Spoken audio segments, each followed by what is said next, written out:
Hey gents, welcome back to the channel. Today we're diving deep into a topic that can literally ruin your life, your health and your happiness. Narcissistic behavior. Ever felt insignificant, unimportant, or downright neglected? Couldn't find the light in your life to grow? Well, that's exactly what being around a narcissist can feel like being locked in a dark room without sunlight. In this video, we'll break down what narcissism is, expose their takeover strategies, and reveal 7 powerful methods to counter their attempts at control. So, stay tuned until the end to get all of these life-saving strategies. But first, let me hit you with a compelling story of my own. Here's a contrast for you. I was broke, directionless, and anxious before I met my now wife. Loneliness made me settle for crumbs in relationships. Mentors who skewed my perception of success. Dates who didn't make me feel chosen. And friends who betrayed and used me. Meeting my wife, who is loving, kind, and compassionate, made me realize my need for love was always strangled. Only after breaking the cycle with the strategies I'm about to teach you did I find real happiness. Before we begin, here's a disclaimer. I am not a professional. This is my personal experience and my empirical evidence on dealing with narcissists and findings from dozens of clients I've worked personally with. Use your own discernment. Now, first and foremost, let's get on the same page about what narcissism really is. There are different types. We have overt, which is very obvious in your face, the ones that soak the attention in the room, the ones that are really malevolent and tell you signs blatantly. Covert, and the second option, is those that hide beneath the surface, play personas that make us believe that the person is actually having a good nature. They may twist compassion against you for their own self-benefit. And then we have the victim narcissist. These are those that tend to play the victim role to get that attention. They understand that the role of victim, which we'll get to in a second, can create chaos, drama, and allow people to triangulate around them. Then you've got type A, the paranoia types. These are those that are less invasive, but more internalizing. Those that potentially need a lot of attention, need a lot of support, and in doing so, probably steal resources from everybody else in the room. Type B are the borderline and histrionic types. These are very obvious to notice. These are those with extravagant personalities, those that can flip on a sixpence very quickly, those that are able to manipulate you through acting, through dramatized effects, and also using their emotional manipulation. Very much an externalizer here, and they are more likely to be overt narcissists. And then we have type C. These are obsessive compulsive. Now, a little more internalizing, but in their internalizing and in their obsessive nature can of course affect everybody in their environment and the environment itself. Think of a story where there's a narcissistic mum who needs everything to be clean to a certain specific standard, and if you don't meet that standard, you're not good enough. And so controlling you in their obsessions is a case too. And with those terms aside, plus there's the Dark Tetrad, 4 big traits of the dark side of humanity. Machiavellianism, coined after the man himself, Machiavelli, using other human beings as a means to your end. A very transactional relationship.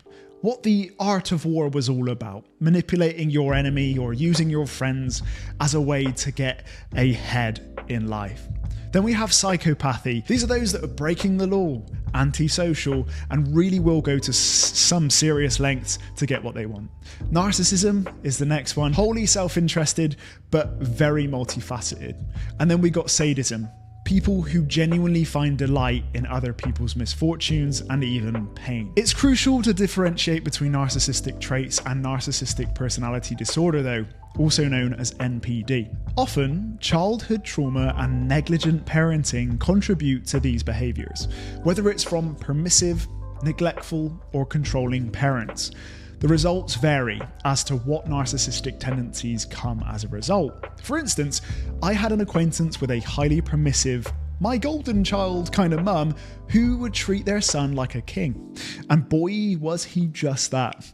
While it may not be obvious that strict, authoritarian parents breed unconfident, resentful kids, the opposite, with lavishing attention, breeds an entitled yet arrogant monster. Regardless, we'll see that parenting is core to the worldview children who are adults to be will grow into. Grandiosity, feelings of superiority, and a skewed cognition and societal normalization are what happen. This complex trauma, obvious or not, can either be transmuted into creating compassionate heroes or resenting villains who want to get their way with the world. A form of the devil not being happy with what God gave him. I'm jumping back to parenting. We know that authoritative parents who are very strict are obviously going to cause a rebellious child who are going to want to resent the world. And then we've got the negligent parents, and if somebody who is hell-bent on seeking that love can definitely want to do it in a fast, quickly gratifying way, and that tends to be manipulating other people to get it. But as I said, those that lavish their child with praise, bend at their every will, can also create entitled kids who then believe they can get their way with the world around them. Now, how do you spot a narcissist? You might notice a loss of self and agency over your decisions, a state of mental lethargy, and a constant feeling of being on edge. One thing you may notice is that you can become a role self in their presence, and this is what I felt. This means you can't fully relax and just be yourself. Blood can literally rush to your muscles, making you physically tense and even impairing your cognitive function. You may actually feel dumber around them. Guilt, shame, sadness, and some anger will be common emotional experiences due to their manipulative behaviours. Narcissists thrive on plugging you into what's known as the drama triangle, a concept introduced by Stephen Cartman. These intense emotions often arise because they want to keep you hooked into their cycles of conflict and control. And the three roles, if you're not familiar, are victim, perpetrator, and rescuer. They achieve this through a tactic called projective identification. Essentially, they try to convince you that you are a distorted version of yourself, one that fits their narrative. Think about haters online who speak with absolute certainty and a callous calculus, convincing you that your life is worse than it is. If you're not thinking critically, or if you've been emotionally taken over already, it becomes scarily easy to believe them. Watch out too for the use of compassionate grounds as a version of a covert narcissist. Giving to get, letting you off, making you believe you're in a mutually beneficial relationship, when in fact it was always a transaction. A good story for you to illustrate this. Taking my old mentor, for example, I always felt like the Robin to his Batman, shamed for not working to his work ethic. I remember being told off like a kid again at school for not waking up and working at 7 a.m, as if he owned me as his personal property. There was also evidence of no empathy and little remorse at the moment my nan passed away. He wanted me to still be his photographer, even though taking photos were the last thing on my mind. Zilch compassion. Furthermore, there were moments of psychotic episodes where I was driving a scooter and on the back he'd say, "I wonder what it would be like if I leant right into the head-on traffic of trucks and bikes." Imagine the Fight Club movie scene. Stop trying to control everything and just let go. Let go! It was exactly that. He knew where to push boundaries, and it was shocking. And even enough to take me over emotionally in fear of his true potential. Again, another story, the same patterns emerged in my dating life. There were no clear boundaries. For instance, there were blurred lines of exclusivity, so she saw other men without any consequences. She cunningly arranged situations where our paths would cross, leading to really awkward encounters. When confronted or during reconciliation, her stares were blank, cold, as if she'd forgotten everything that we had before. This led me to immaturely try to reconcile what we had, trying to win over someone who had no real concern for my well-being. Or worse, someone who would lavishly love-bomb me, flooding my feel-good validation cravings, but only to control me more. Then there was the scammer. Oh God, I talk about him now. He lived in the same group as we were interning in Bali. Over the course of the 2 months of grooming me, he tested boundaries with seemingly small things, like borrowing my scooter and returning it with a scratch, of which I'd tell him to, go on mate, sort it out, take it back to the garage and get this fixed. This was just the beginning. He was connivingly observing my saviour complex a few times over the months. I recall a time when I rescued a stranger who had heartstroke to climb steep steps at the beach. On top of this, he knew about my agreeable nature with the Balinese locals and manipulated it. It wasn't until he finally struck that I realised how deeply he had manipulated and observed me. His calculated grooming was built on testing my willingness to help and drawing me into his web of deceit.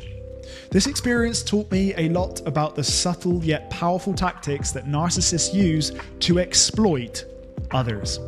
Now, interactions with a narcissist can severely affect your emotional and mental well-being. It's easy to normalize or excuse their behavior, thinking it's just a rough patch or that everyone has their flaws. However, this normalization only gives them more power over you. It takes a reconstruction of self to escape this cycle, and that's what I've learned. Your past self obviously wasn't serving you. Try depersonalizing the negativity. Think of a YouTuber who takes a break from the hate to come back more refreshed and aligned. Or take me, for example. I went from panic attacks from among being with immature lads to thriving as an entrepreneur. Rebuilding your self-esteem and self-worth is a critical step. Now, sometimes gaining distance and reinventing yourself is a privilege, but here is why I've got this video for you to give you 7 strategies to hit the threat head on that have helped me and I'm sure will help you. Number 1, be slippery from smear campaigns. Narcissists often deploy smear campaigns to denigrate your reputation. Here are some tips for dealing with this insidious tactic. Emotional detachment. Focus on anchoring breaths, especially from your gut center, which is core for your emotional navigation system. Take a deep breath in. Hold it and let it out slowly.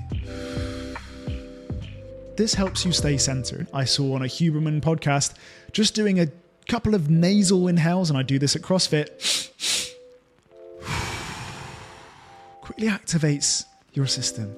It gets you present. Do some active meditation. Think about something else entirely to keep your mind clear. Dealing with guilt or self-doubt. Imagine yourself as transparent, like a glass vase. Letting their hurtful words just beam through, pass right through you. You don't absorb, own them, or internalize them. My dad once said to me, Josh, build walls around your heart to shield your emotions. And it's not to say shut off, get avoidant. It's simply to say put up the moat and the boundaries to people who can be genuinely hurtful and use it against you. And he told me that during my last conversation with my ex because he knew I was very emotionally enmeshed. Remember, while some of their words might have a grain of truth, most of it is just twisted reality meant to hurt you. It's particularly important to not self-shame your guilt and doubt, for these are likely bleepers telling you to navigate away from the threat itself, which, ironically, the people are. Commonly, we are led to believe our feelings are irrational and to calm down and to not listen to them. This is a form of gaslighting that can just perpetuate their story. Only exceptional circumstances, in this case, that this could be true. If we're being overtaken by our own irrational trauma, but more than likely our body is communicating for us to be slippery and avoid interaction with this person. If emotionally it is an uncommon experience, we should be able to identify, but unfortunately, not all are luckily experiencing one-offs with a narcissist. They may be embedded with one, blind to their signals. So it's worth understanding your emotional language and journey. And a book I highly recommend is Brené Brown's Atlas of the Heart. It helps you identify your emotional journey, define it, and actually sometimes emotions I never really understood properly until I read the book. It really helps you give color and richness to your emotional experience. It really gives you a roadmap out of difficult emotions and how to use them as navigators into more healthy relationships. Now let's look at conditional versus unconditional love. Think about the difference between conditional and unconditional love. It's like having a parent who loves you no matter what, even when you have a bad day at school. That kind of unwavering support is what you need to channel. Clarity of mission is also super important. Remember Mark Twain's words, "It's not what we don't know that gets us in trouble, it's what we know for sure that just ain't so." So you must know your mission and your reason for being. When your inner story is strong, they can't easily sway you. When you understand your own values and purpose, their attempts at control become ineffective. Your story becomes stronger than theirs. And it's why I highly recommend getting very clear on these. Number 2, recruit your shadow. Yes. Think of dealing with a narcissist as preparing for a battle. You need to tap into your inner strength and darker aspects, or your shadow, as it's also named and termed, to navigate these tricky waters. It helps you develop a warrior mentality. It's better to be a warrior in a garden than a gardener in a war. This means developing resilience and strength, even in peaceful times, so you've prepared when conflict actually arises. I'd also suggest using seduction wisely. Understand the power of seduction and how it can be used cautiously. Familiarize yourself with the 9 seductive characters, like the siren, the charismatic, or the rake.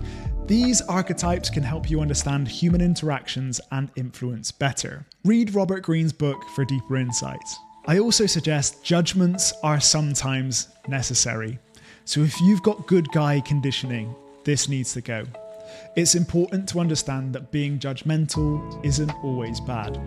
Discerning people's intentions and setting boundaries based on those judgments can protect you from manipulation.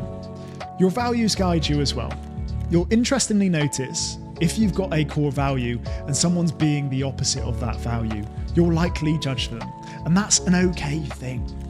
That's a very okay thing, and that will help you judge what's not core to who you are. Remember, the naive nice guy often finishes last in this scenario. So embrace your shadow. Your shadow includes parts of your personality that you might not always like, such as anger, assertiveness, or even competitiveness. These traits can be incredibly useful when dealing with manipulative individuals. For instance, a bit of assertiveness can stop a narcissist from pushing you around, and you can start creating new rules that creates order in your best interest and not theirs. Number 3, disengagement with REDCAR. Now, I love this analogy and acronym. Dealing with narcissists often involves navigating emotional takeovers, where they attempt to elicit a reaction from you. One effective method is using the REDCAR technique, and this stands for recognize, establish, disengage, consequences, and reinforce. First up, recognize the attempt. The first step is recognizing when a narcissist is trying to provoke you. They thrive on your emotional responses and reactivity. Understand that their primary goal is to control the narrative and your behavior. So you need to know exactly when you're being emotionally taken over. Think physical reactions. Think palms are sweating. Think again when you've lost agency over your mind, when you feel dumber, when you don't feel yourself and you're switching into the role. Establish boundaries for E.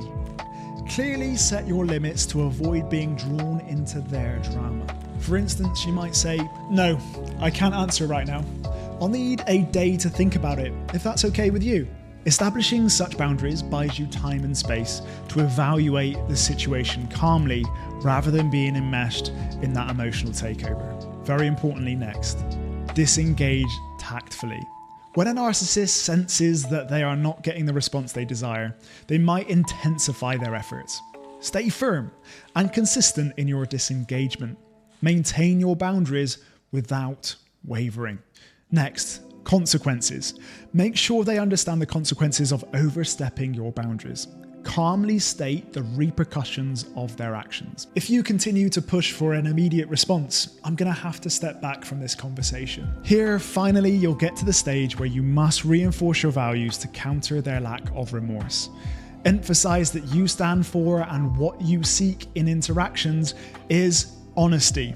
I value honesty and directness in our communication. It could also be humility, a core value of mine. I appreciate humility and understanding in our dealings with each other. These will be the backbone of understanding new order and laws that hopefully they abide by. And finally, reciprocal respect. A win-win outcome for us both and mutual respect is highly important for me. And I think this is the most important thing with narcissists. They always want a win-lose, not a win-win. So reciprocating a win-win is exactly what you want to leave with. If they don't respect that, then you've got a rational, reasonable grounds to leave the relationship and, of course, hopefully eliminate them from your life. And amongst their inconsistency, it's so important to stay consistent with these reinforcements, as it helps remind both you and the narcissist of what you stand for. It also subtly communicates that you won't tolerate manipulative behavior anymore. And 4, if possible, physical distance. This brings me to a great segue to reinforce through a physical distance boundary. Here's how you can strategically implement this. First of all, wean contact. Gradually reduce the amount of time you spend with a narcissist. This helps to minimize their influence over your emotional and mental state. Limit conversations, avoid unnecessary meetings, and create a sense of independence. Have a weaning plan and stick to it. I love the saying, turn the other cheek. And it's true. If reducing contact isn't entirely possible for you, adopt a turn the other cheek mentality. Avoid engaging in confrontations and refuse to rise to their provocations. This deprives them of the reaction that they are looking for. I'd also recommend cutting off entry points for confrontation. Make it explicitly clear that you are not available for confrontational dialogues. Set boundaries like, I'm not willing to discuss this further, or I need some space to think about this. Narcissists often engage in gaslighting and often make you doubt your reality and perceptions. Counter this by setting clear, rebounding consequences. For instance, if you take this away from me, you will lose me. This straightforward consequence makes it clear that their manipulative behavior has real stakes. Now, regain agency over your environment. Physical distance allows you to regain control over your environment, reinforcing that your life is inside out and not outside in.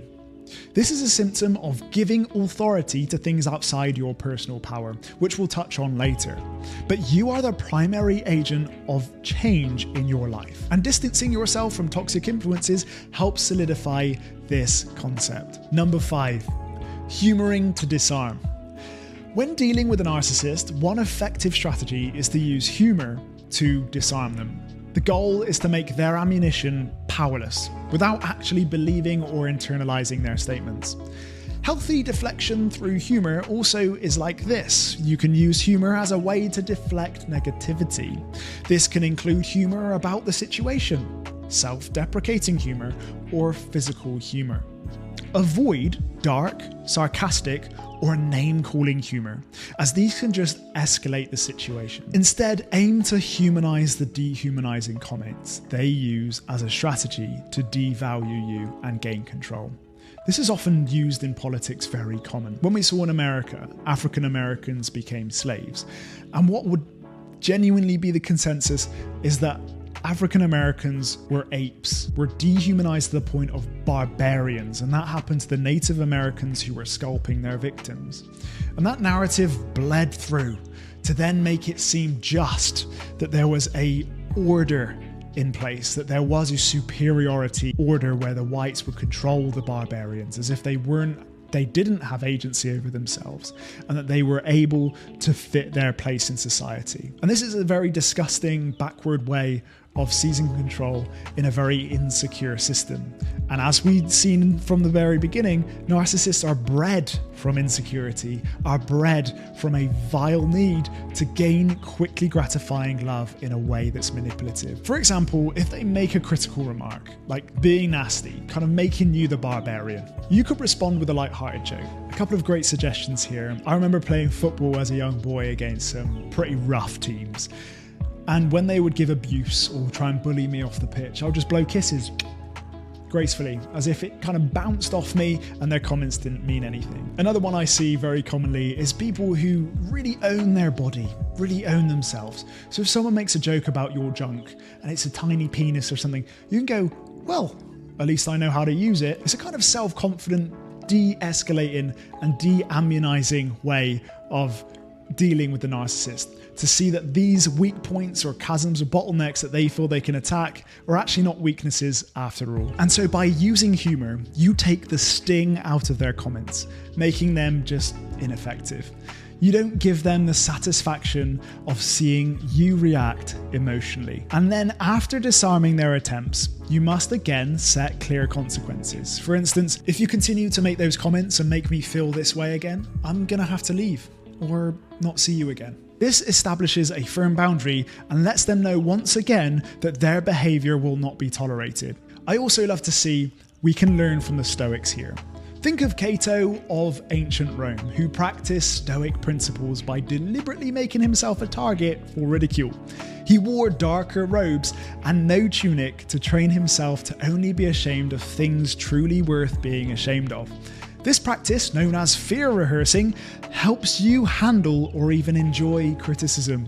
Often, deliberately embarrass yourself for superficial reasons, just like Cato. An example I've used is overcoming my fear of nakedness by becoming a butler in the buff. The deep end of showing my peach to strangers, all while being the lead for fun. Killed the fear immediately. Everything else then honestly felt easy. It's also known as voluntary threat exposure. This helps me build resilience to criticism and teaches me to value what truly matters. Number 6, become disagreeable. Use commands, not hints. To communicate effectively with narcissists, it's crucial to be assertive without being confrontational. Insights from Malcolm Gladwell's Outliers in Fisher's and Norisano's studies, they identified 6 ways to persuade a pilot to change course to avoid bad weather, each with increasing levels of mitigation. The best and first and foremost is a command. Turn 30 degrees right. Direct and explicit with zero ambiguity. A crew obligation statement. I think we need to deviate right about now. Slightly softer, using we. Crew suggestion. Let's go around the weather. It implies teamwork. 4. Query. Which direction would you like to deviate? It's softer and far less direct if you don't notice. Then we have 5. A preference. I think it would be wise to turn left or right. Indicates preference and is not directive. And finally, we have mitigated query, the worst of worst. That return at 25 miles looks mean. This is the most indirect and unclear and highly not recommended. And what's shocking is the mitigated query caused one of the deadliest plane crashes in history. It too can translate into a narcissist crashing your life. So when dealing with a narcissist, use clear commands. For example, I need you to stop interrupting me. Avoid hints or indirect statements. Narcissists always exploit ambiguity. And be comfortable with silence and pauses to reinforce your message without additional explanation. 7. Regaining authority. In the book, The Courage to be Disliked, there's a concept of giving authority. We touched on this already, but this means the illusion of believing things outside of us are more significant, important, and worthy than us. Think a Gucci handbag seducing a customer to feel more important on the social hierarchy in possession of one. Think an influencer that conducts an authoritative position on a subject you may believe, trust, and bow down to them. It's used in the same way with narcissists to create a faux power position. Here's how to bring the authority back to yourself. Hierarchy. Take control of the higher layers of authority in your life. For instance, ensure you are in control at work. Outsource work. Lead a team. Or take on some voluntary responsibility. I saw in the 4-Hour Workweek by Tim Ferriss. Even if you're not there yet, you can also outsource your emails, booking your next holiday, or directing a logo design just for fun.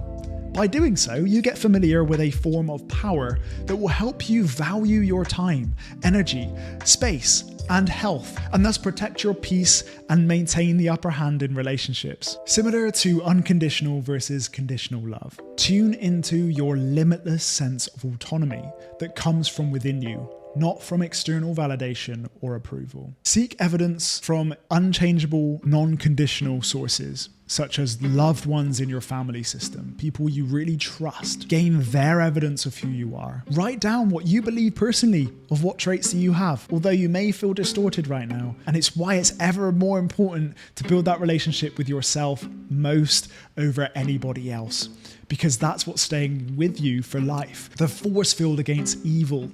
And also the thing you must trust, because unfortunately even relationships come and go. And even the ones you love most could pass away before you. But building that relationship with you and you is extremely important. And there's great concepts like inner child healing, shadow work, that can help you bifurcate the self so much so that you come in commune with it, you can communicate with it, you build it up.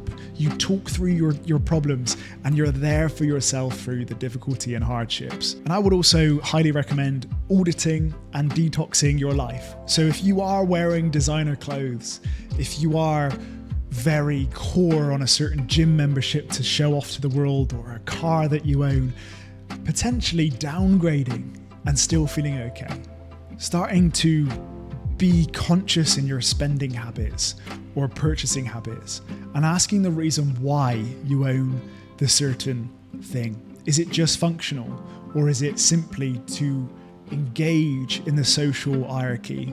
If you feel like you're trying to gain a sense of superiority in the social structure, you're likely going to give authority easier, and also you're going to get into relationships with people who skew that power dynamic so much so it becomes a manipulative vehicle to get into relationship with you and take advantage of you. So now we've covered the 7 strategies. What's vital is the relationship with yourself, which, as we know, is with you for life. While whether we like it or not, a narcissist can ensnare us into being dependent on them and being around them. Let's dive into something incredibly vital: self-care and self-preservation. Navigating relationships with narcissists can be exhausting, so prioritizing your well-being is absolutely key. Self-care isn't a luxury, it's a necessity. Make it a non-negotiable part of your daily routine. My favourite practice is journaling. We need to protect our present, our past, and future. Again, reinforcing our sense of control. The best techniques I've found for this is morning pages, which is a 5 minutes of free flow consciousness to dump. You can visualize your future aspirations with dreamlining. It's a template that has actually worked for me and helped me manifest a 6-figure business and becoming a father. Here's the template, or you can just Google Tim Ferriss Dreamline. And finally, acknowledge how far you've come by revisiting your past milestones. And again, that's covering past, future, and present with beautiful journaling. Stay true to your perceptions and reality. It's essential to trust your instincts and stay grounded in your own reality. Narcissists may try to distort your perceptions, but holding firm to what you know to be true can counteract their influence. Meditation and physical activity. Try a 60-second visual scanning meditation to reset your mind. And be patient with yourself. You'll get better with practice. But Headspace and Calm are good apps to begin. I love imagining a ball of light beaming from above my head, and I visualize this liquid hot gold melting away the tension with a slow progression up the body.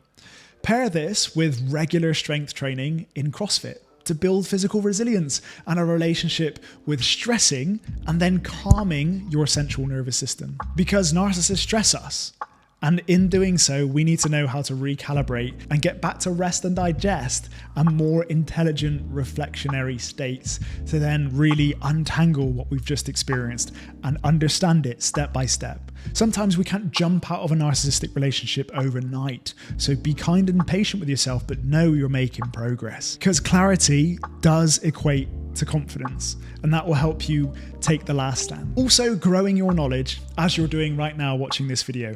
An informed mind is the best narcissist repellent. Now, with everything I've covered today, gents, never underestimate the value of a solid support system. Sometimes professional help, such as therapy, is absolutely necessary. So reach out when you need it. Now, to summarize, recognizing narcissistic behavior and understanding its impact is the first step to regaining control.